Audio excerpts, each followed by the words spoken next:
Namaste. Have you ever observed the movements taking place in your body? Observe the movements in your body as you breathe.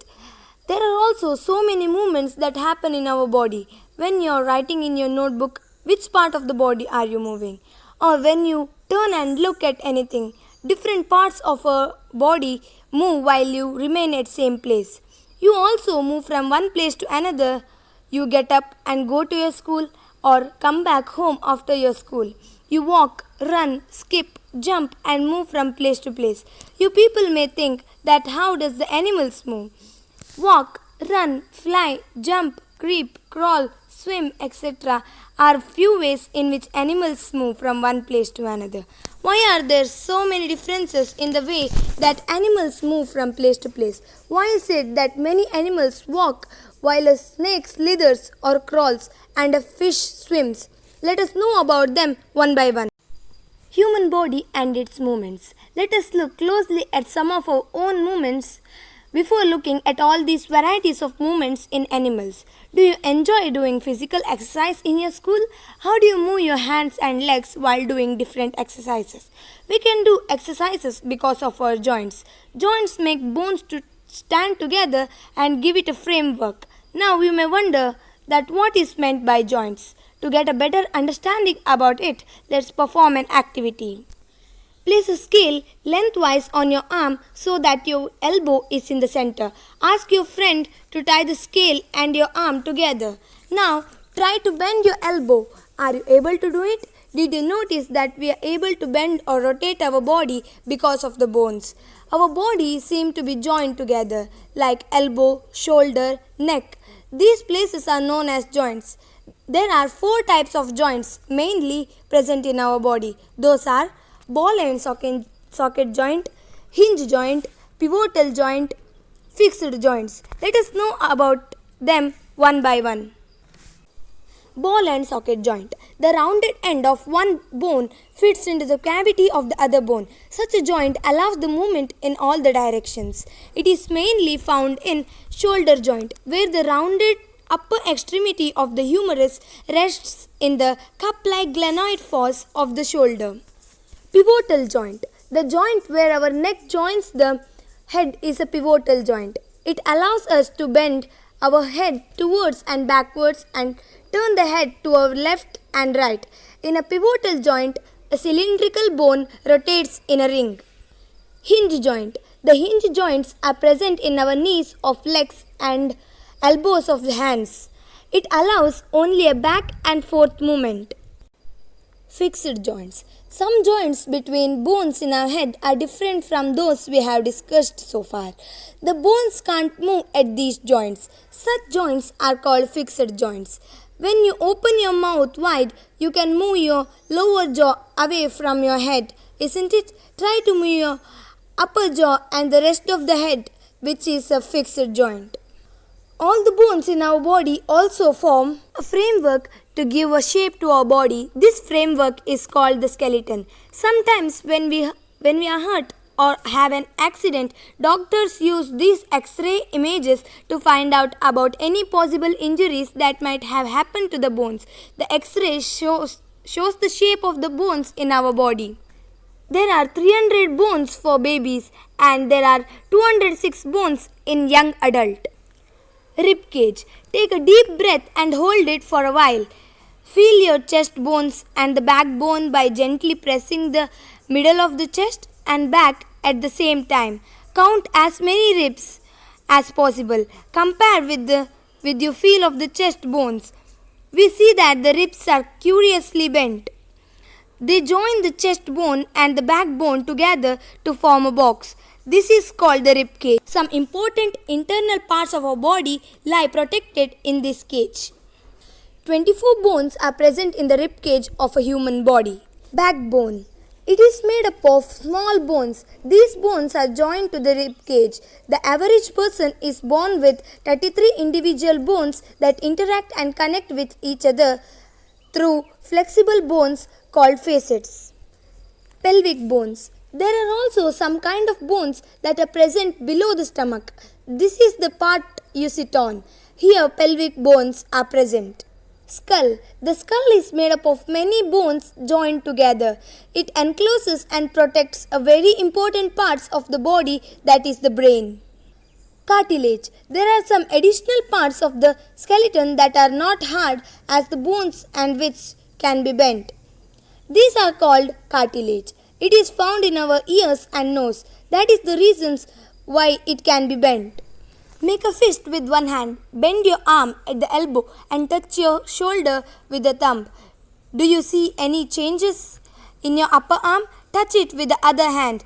Do you feel a swollen region inside your upper arm? This is a muscle. The muscle bulges due to interaction. Now bring your arm back to its normal position. Is it still contracted? No, right? It expands again. Muscles work in pairs. When one of them contracts, the bone is pulled in that direction. The other muscle of the pair relaxes. To move the bone in the opposite direction, the relaxed muscle contracts to pull the bone towards its original position, while the first relaxes. A muscle can only pull, it can't push. Thus, two muscles have to work together to move a bone. Now let us know the movements of some creatures.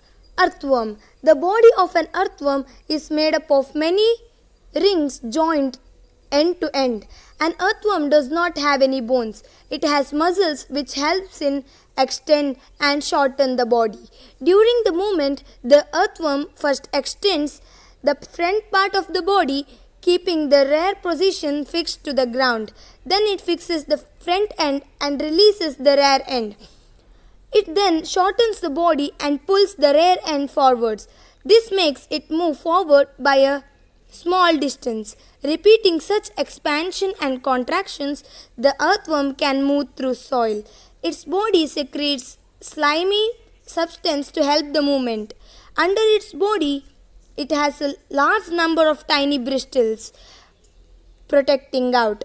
These bristles are connected with the muscles. This help in getting a good grip on the ground. Snail. The shell of the snail is the outer skeleton of snails, but it is not made up of bones. The shell is a single unit and does not help in moving from place to place. It has to be dragged along.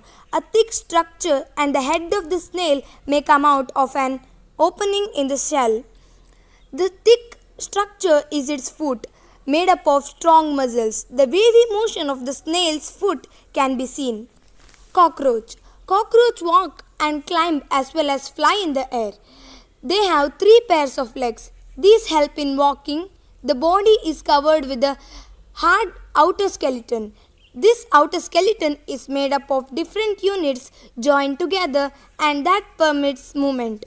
There are 2 pairs of wings attached to the breast. The cockroaches have distinct muscles. Those near to the legs move the legs for walking. The breast muscles move the wings when the cockroach flies.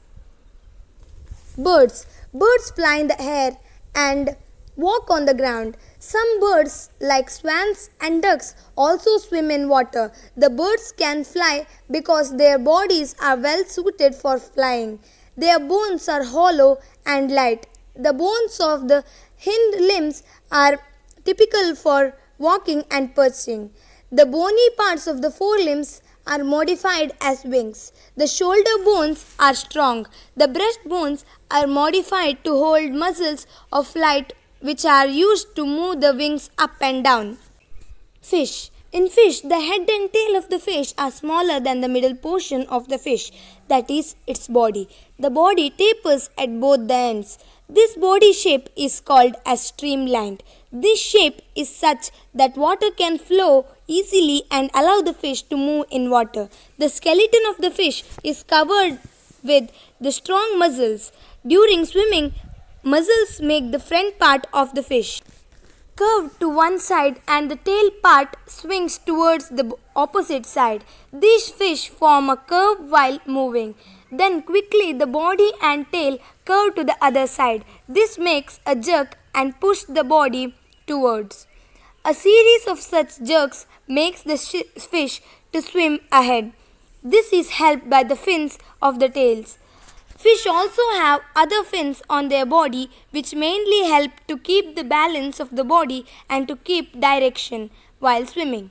An interesting thing in fish is that they don't have nose to breathe. They breathe with the help of special part in them called gills. Snakes. Snakes have a long backbone. They have many thin muscles. They are connected to each other even though they are far from one another.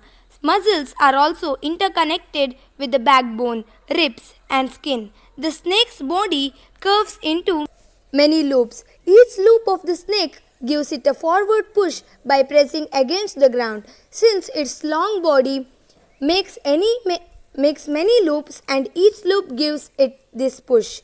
The snake moves forward very fast and not in a straight line. The ancient Greek philosopher Aristotle, in his book Gate of Animals, asked himself these questions like why do different animals have the body parts that they do have, and how do these parts help animals to move the way they do?